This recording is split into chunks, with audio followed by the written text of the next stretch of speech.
the back. I need relaxation.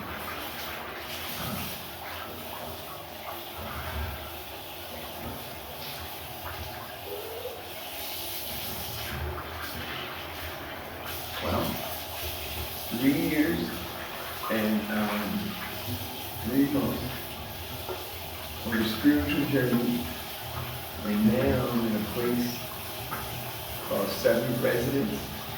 It is amazing. And I haven't had a bath in maybe 20 years. I'm 63 now. But now, the place I'm in, I left Oberjo. I was staying in a place where a Nigerian crown prince owned, his dad owns a hotel. But they're from Nigeria and Ghana. Fred, shout out to Fred. Stayed there from November 2024 to like last month.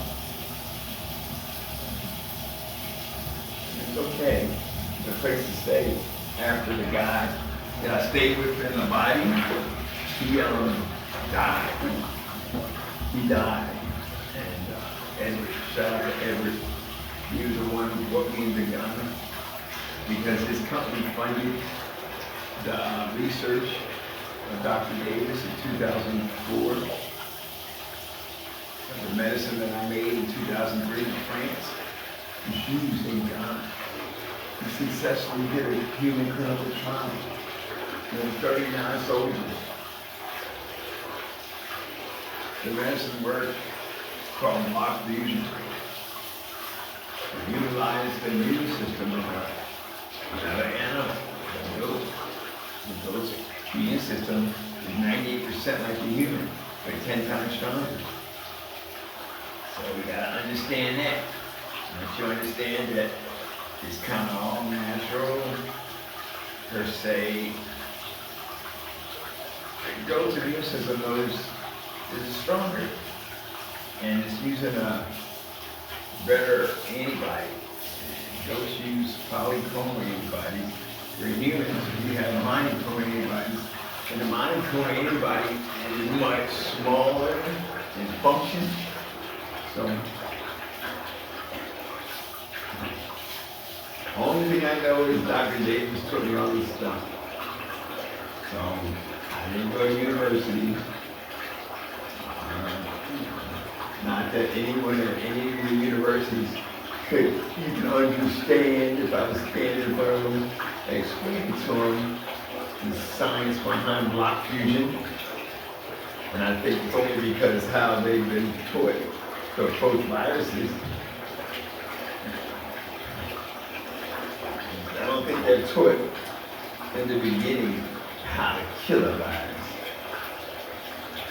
I think they're just taught how to treat it so you don't kill it, but you make money on the product that you create. Because it modifies the virus.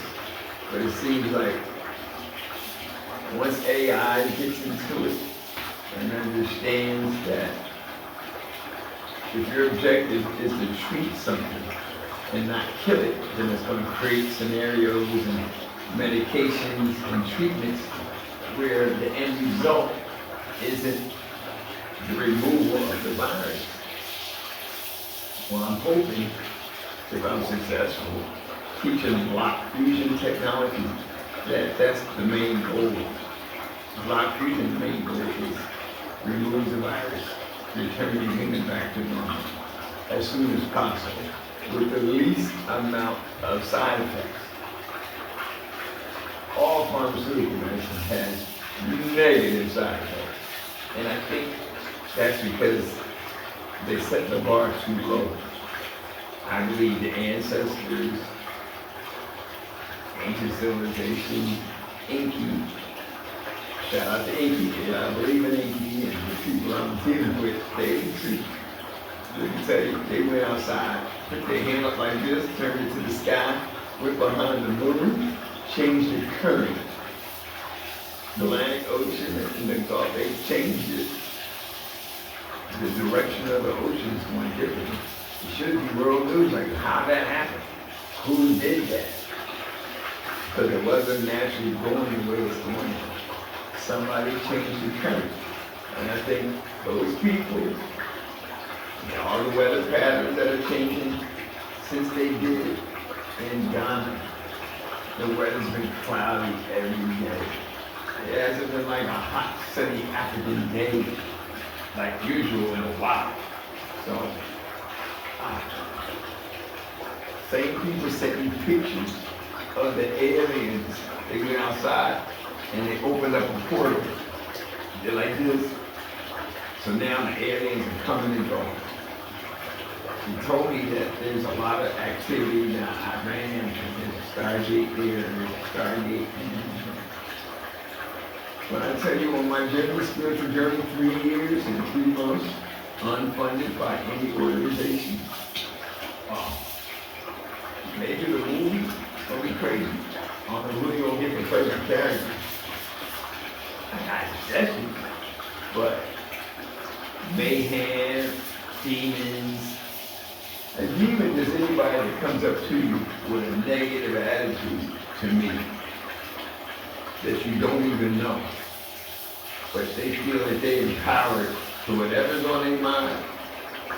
They manipulate the situation where we have this kind of debate.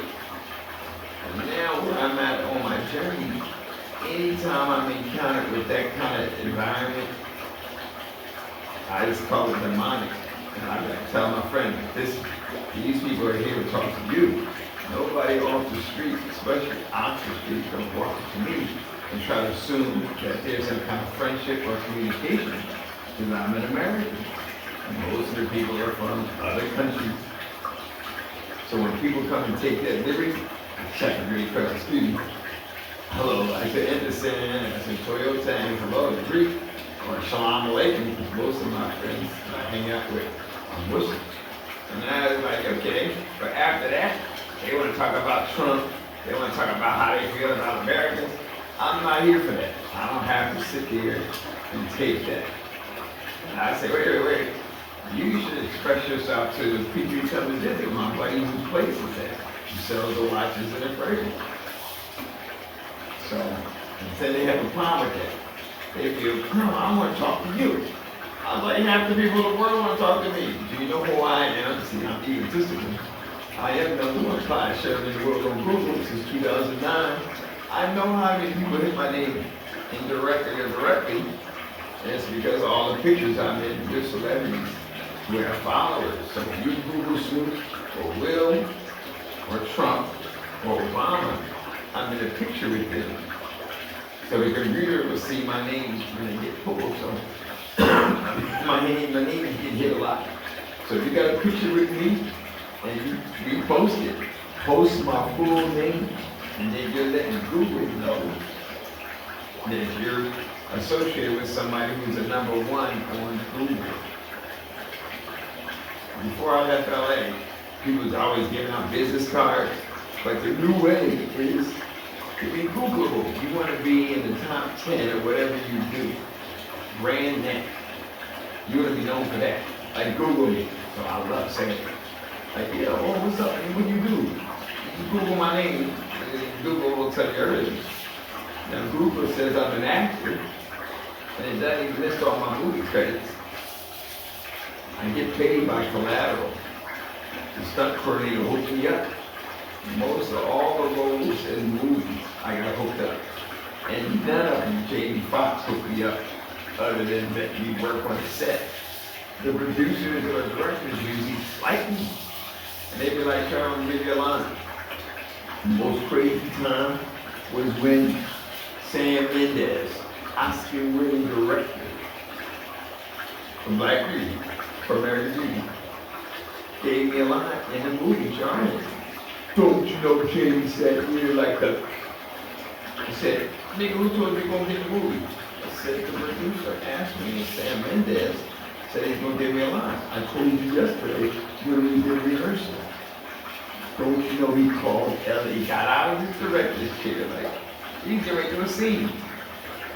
And he called the King manager, complaining, this nigga trying to get another movie. That's a true story. Ask for Sean Khan or Lavette Little John, because she was there.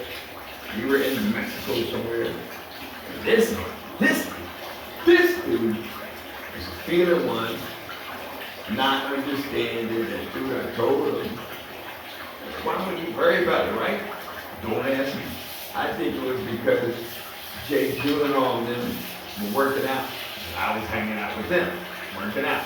And the reason why I hung out with them and worked out because working out with Jamie and his plates, Jamie used the 45 like heavy plates.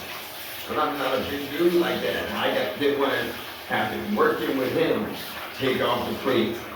Even though Rashawn Khan is there, and that's his thing, the plates. That was his thing, doing the workout. Rashawn Khan, shout out. It was Jamie's trainer, security, and the chef. And he used to cook amazing foods with like enzymes and stuff, amino acids, foods, so he was kept us on that. But when we were training, Rashawn became his baby, like military, But Jamie's weights and stuff were bigger than mine, so I didn't want to slow him down. So, but when Jay Gyllenhaal and those guys were working out, they used like 15 pounds, 20 pound things, so I could work right in. I don't know, but I was over here for a long time, and I didn't, hang out with, the dude. Anyway, the next day we were on the scene. My line was like I was going to be a new recruit, and Jamie's character, the sergeant, was like, getting us almost like that officer gentleman's line when all the new guys coming in. Is that it was going to be at the end of the movie. Simple little line. I could have kept my SAG credits up, because that's another whole story about how certain things that should have been nice as the assistant for an actor like Jamie Foxx. Foxhole Production, his production company. Oh. I just you can't say nothing good. They say nothing. I just don't say nothing right now. But they made it difficult. Well, they didn't have to, as I look back.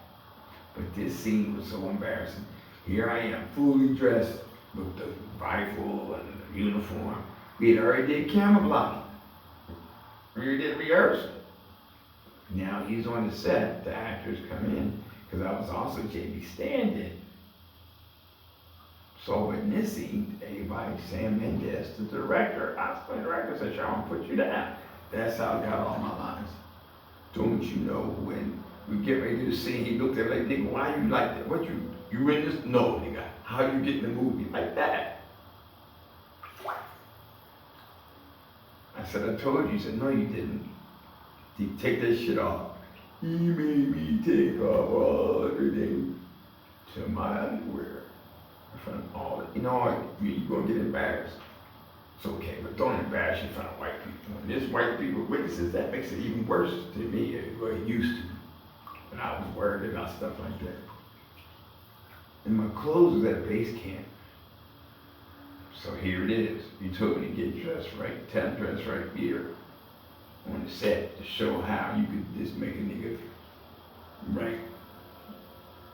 So I asked Rashawn Khan, Rashawn, can you go back to my trailer and get my clothes? So I was standing there looking like, I can't believe this, how embarrassed. And the first day, he was like, all right, Sharon, baby, what's going on? What's going on? So all the people were looking, the cameraman. I know a nigga didn't cry. But remember the TV series, Branded, that's the man, what you do when you branded? The rifleman. It was like that moment, like Scarlet Letter times 50. What happened? Nobody said nothing to the celebrity. Deidre was there.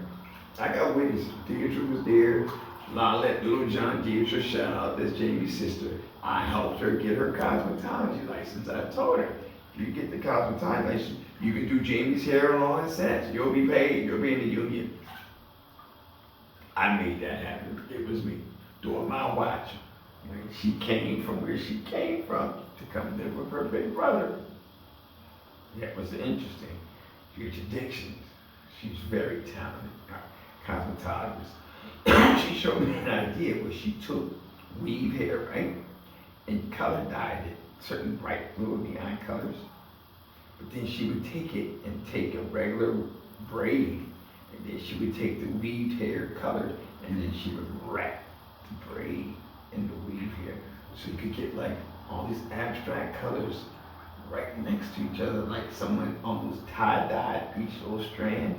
But they just took weave and had all these stacks of weaved hair that were colored.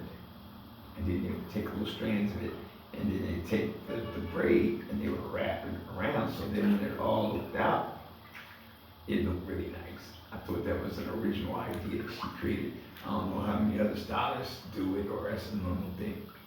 But Deirdre was there today that this happened. A lot of that Little John with Jamie Foxx's hair and makeup. We used to always travel. I don't know why he did it. Well, I do know why. But, gee, did it for white people, man. What is it? Sam Mendes looked at me. I know he hooked me up. I'm like, damn, that's an Oscar-winning director. Who's going to tell an Oscar-winning director, producer, no, I don't want to be in a movie? See, shit like that makes no sense. But did I get in the movie? Did I have to stand there in my underwear for at least 7 minutes? I had night swings on. I don't know if I had my Calvins, because I used to wear Calvins. Niggas want to see me in my Calvins, because my Calvins was tight. Anyway, put the pants on, shirt on, getting dressed, and then walking back to where the stand-ins or the assistants stand. And he was looking at me. He knew I could have slapped shit out of him, but I was never a big dude, and he was always stronger than me, so any historical conflicts wasn't like I had a chance to win. Nigga can fight. Nah, I can't. So, but it was messed up. That was like one of the worst times in my 8 years working for him. That kind of level of like humiliation in front of white people that were helping me out.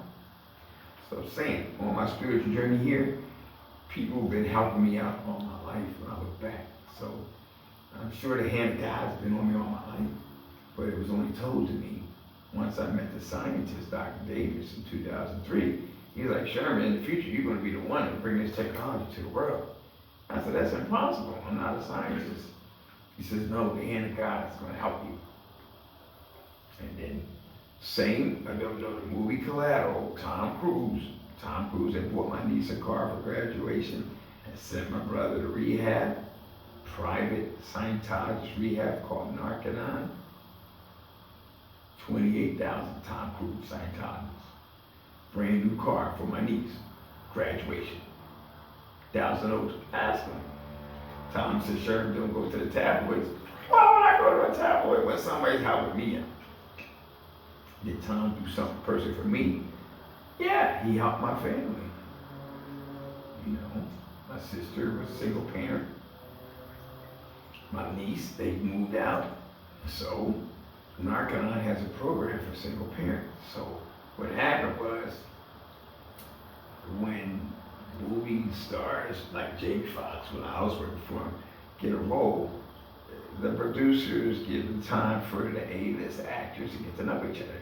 So here it is, Tom Cruise is inviting Jamie Foxx out. So I started reading everything about Tom Cruise. And that's what I'm figuring, oh, he's a Scientologist. What does Tom Cruise like to do?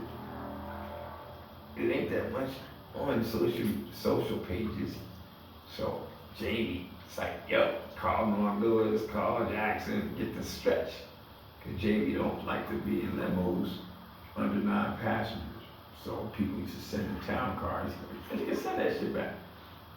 So I had ordered the Navigator stretch. Right? 20 passenger joint. We had some of the girls that we usually go out with. I always call it tits and ass, whatever. Eye candy.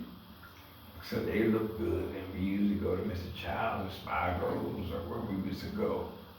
So we had them, and waiting for Tom Cruise. We were supposed to be at La Brea in Hollywood. And the people know where Hollywood, know right where that is. Right next to the Chinese Grand Theater. Right. Now, there it is. 9 o'clock. meeting the #1 actor in the world, Tom Cruise. This was for the movie Collateral, so it was 2003 or 2002 maybe, because it's the beginning. We get there early, they go, they're gonna be late. So we there early, and at 9, here comes a town car pulling in front of our super stretch limo. And Chinese Drama Theater is right behind me. We're at the corner of La Brea and Hollywood, right up from Chinese Drama Theater, right in front of this 5-story building that's on the corner. Guess what the name of that building is? It's the Corporate International Office of Scientology. So there it was. We were meeting Tom Cruise. Oh, he can drink. I'm sorry. We were at the corporate office of Scientology. And Tom Cruise, night on the town, was, check out Ron Hubbard's in the museum and all our friends at Scientology. So that's what we did. Jamie Foxx was livid. I was cracking up like, are you going to tell the #1 actor in the world, fuck off? Hell to no, you got to do this movie. So you better play nice. So you had to tolerate this movie.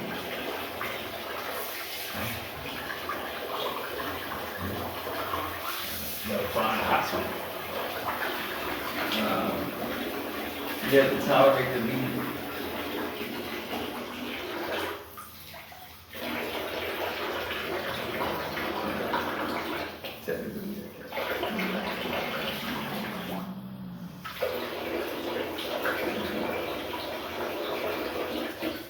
You have to tolerate the movie. So,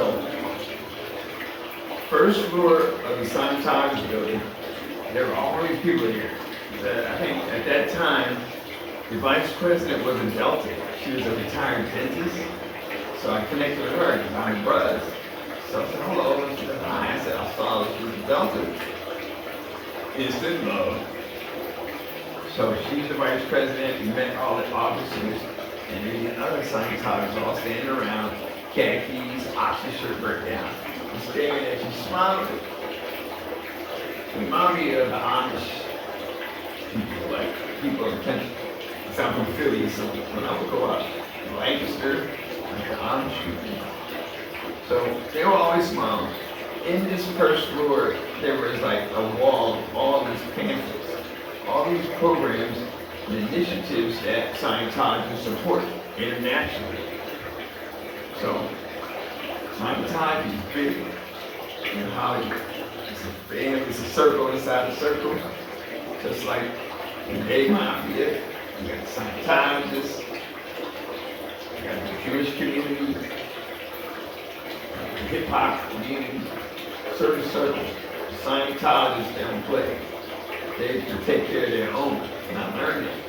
Since Tom Cruise is the #1 Scientologist, anything that another Scientologist asks another Scientologist they got to do, depending on your number. And I'm hanging out with the #1 Scientologist in the world.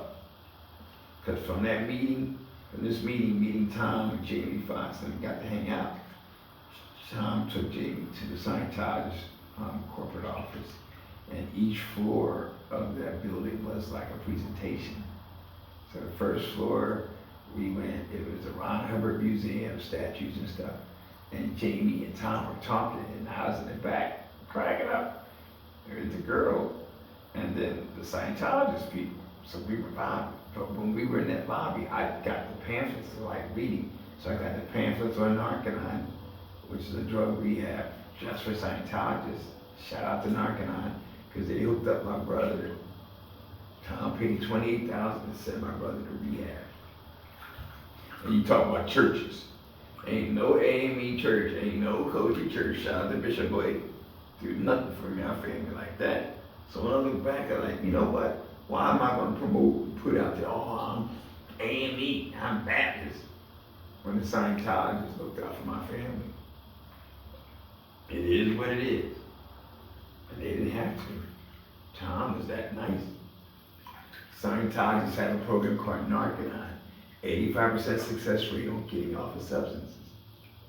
So shout out if you got a kid or somebody that's got a addictive behavior. My brother, they would give me reports on my brother every week on his progress. I know that first part, they put him like in a steam room environment where every impurity, even your feelings, they try to get everything not natural in your body out. All the metals, you get detoxed. And they told me that like when he would go through certain procedures and how he was doing, I think he had a little job there. They monitored him. And I was getting reports on the set from the Narconon on my brother's progress. He should have stayed with them and been a little black, whatever. Because there wasn't that many African Americans. Definitely nobody with no big money. And the only way my brother was there is because of Mr. Tom Cruise and the Scientologist. Shout out forever. And, I didn't tell Jamie that I wasn't supposed to tell nobody, so I didn't. I never went to the tabloids because it wasn't about that, even though they dog Tom out about being Scientologist. Well, my personal experience with Scientology was all been positive. At that time, Tom Cruise's manager was his sister. So if you see his sister, she can tell you, she remembers Sherman. Her nickname was Determine Sherman. So I used to really like hanging out after meeting Tom and being accepted into the Scientologists. When the movie started, I was like the only guy that could go one time, Cruise's side of base camp. Jamie could have went, eagles and flies, and everybody's tripping, because the regular set was nice. Michael Mann movies, Warner Brother budget was top notch. And most of the movies I've been involved in were all $100 million budget films, top studio films. The Ray Charles movie, footnote, was not a studio film. In fact, I think it might be the largest budgeted independent film where the lead cast was African American, because that movie was an issue. A lot of problems. There's a lot of things happening there that people probably would never see if I don't tell them, which I'm gonna tell them. The Ray Charles movie was written by a black man, right? However, at the end, there was an argument between Taylor Hackford and the writer. That's why Taylor didn't get nominated. There was a problem. Jamie got nominated for Best Actor, but Taylor should have got nominated for Best Director because he had to do so much to appease who funded the movie. The 16th richest dude in the United States, my buddy Phil Anschutz, owner of AEG. He was a big fan of Ray Charles, and he wanted the movie to be a certain way. Yes, everybody knew Ray Charles was a heroin addict, but Phil Anschutz did not want to make a movie showing his friend Ray Charles like a heroin addict. So Taylor had to massage the script. Jamie's character had to show an addiction, but not be an addicted. So it was challenging. That's why they could go on an Oscar, okay, no problem. But the writing and how that happened, Phil Anschutz was very hands-on. Anytime it was getting out of hand where they were showing Ray too much of that heroin addict that he was, there had to be some modification to the character. And I think the blend that Taylor Hackford ended up with was tremendous. So maybe in his mind he felt I don't think he did a page one rewrite, but to take all the credit for writing and not give the other guys the rewrite, I don't know. But I know it ended ugly, and it affected his whole Oscar thing. When they decided to do the Oscar run, I want to make this too long. How much time? Oh, sorry, 29 minutes. Let me start over and just talk about the Ray Charles stuff, because that's a hot part. Stop taking.